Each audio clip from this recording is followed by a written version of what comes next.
We are back with the Real Housewives of Orange County reunion. I'm Andy Cohen. Shannon, is it true that your incredible house is up for sale? It's been up for sale. Oh, it has? I think a lot of people in our community, for the right price, they'll cash out. So, yeah, we will definitely do that. Listing price? I think it's 13.49. You're not moving because of your proximity to the DeBros, right? No, no. To be quite honest with you, it's a little too big for us. Okay. And it's we'd like to have a better view.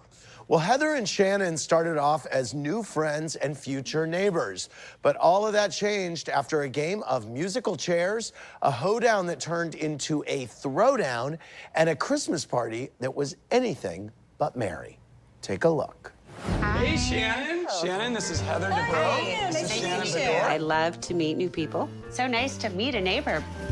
I think that people like you who are... Well, you shouldn't say people like you. There wasn't a negative connotation to that. I'm getting to know Heather right now. A little red flag is coming up. I'm taking my chair back. This is Shannon's chair. I sat down here, and then she told me to move, and I don't want to move. I want to sit here. Heather, I took the chair back. No, I was sitting there. You came back from bed so angry. It scared me a little bit. Shannon's reaction is so disproportionate to what is going on here with this chair. That kind of behavior from a grown person to me is scary. where were you? What took you so long to get here? Well, my husband had to take the girls to basketball. Oh, they always have practice on Saturdays? Yeah, every Saturday and then games on Sunday. Oh, I wish you had told me because I was waiting till you guys got here. Next time, just let me know that you have a thing so that we don't wait. I apologize.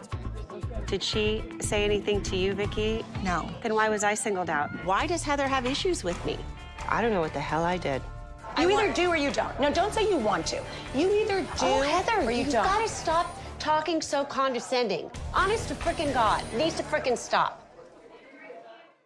Heather and Shannon, the two of you have had quite a season, and there's a lot to talk about. And I want to get to the issues surrounding the email and being asked to leave Heather's house and Lizzie's party, but I want to start with how it all began.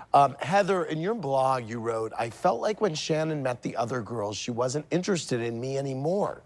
Do you think Tamara and Vicki influenced your relationship with Shannon? This is what was going on with me. I was being what I felt was picked on by Vicki and Tamara. And then when I met Shannon, I thought we were actually going to be friends because I thought, oh, we have a lot of stuff in common, whatever. And then I introduced Shannon to them, and I felt like they just all clicked and went off without me. And I felt very isolated from everyone because these were my friends. And I realized how ridiculous and sensitive and prickly I was during a lot of these things, but that's really where I was coming from. I mean, believe me, if I could not take the chair back, would I do it in a heartbeat? Yes. In my mind, was it a bigger event than it was? Yes. I'm very sorry for that. I wish it hadn't happened. You know, I appreciate you saying you're sorry about the chair thing right now because I haven't heard an apology at all. In your blog, I read it as though you were perceiving that I was walking out with my arms raised. Well, I know what I saw. You came out of the bathroom and you did one of your Shannon moments, which was...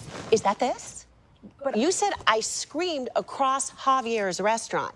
And that is I think so... I just said that in my mind, it was bigger than it was. So I'm sorry for that. But I feel as though it's part of the Heather Dubrow plan. Is if I repeat the same thing enough times, people are going to start to believe it. Shannon's crazy. She is scary angry, scary angry, scary angry. When you keep saying it over and over, maybe at some point the viewers are going to start to believe it. I don't have a plan. Okay. That is not my way of being. So however I repeated it, I'm explaining why, and I've apologized.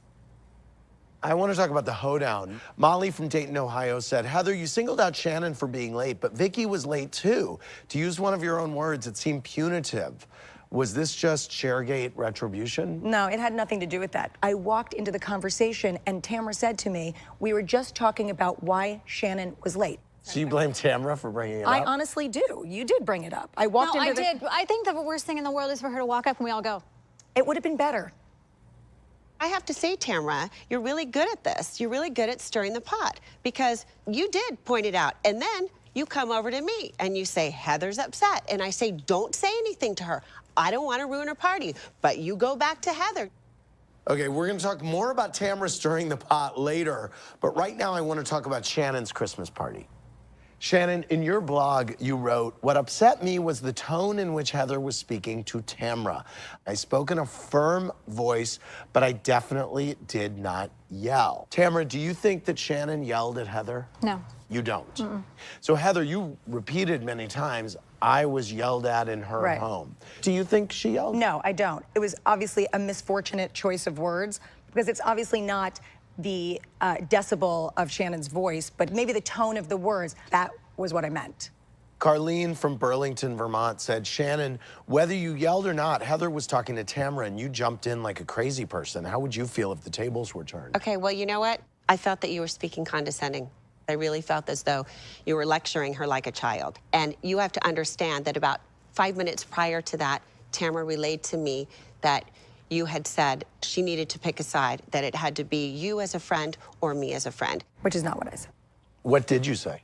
Did you say pick What a I side? said, no, I think what I literally said was pick a lane. Like, if you're going to be friends with me all the time. Don't just be, excuse me? Pick a lane to me means pick a side. I don't see. No, but I you're don't not see a difference understanding in what it. I'm She's- saying. But the I'm not context of what she's saying the context is if you're my friend. By the way, make it pick a lane, pick a side, whatever you want. It's not Right. choose between me and Shannon. It's be my friend all the time when everyone's around, or don't be my friend. Knowing what you know now about Tamra, or do you regret standing up for her the way you did? Absolutely.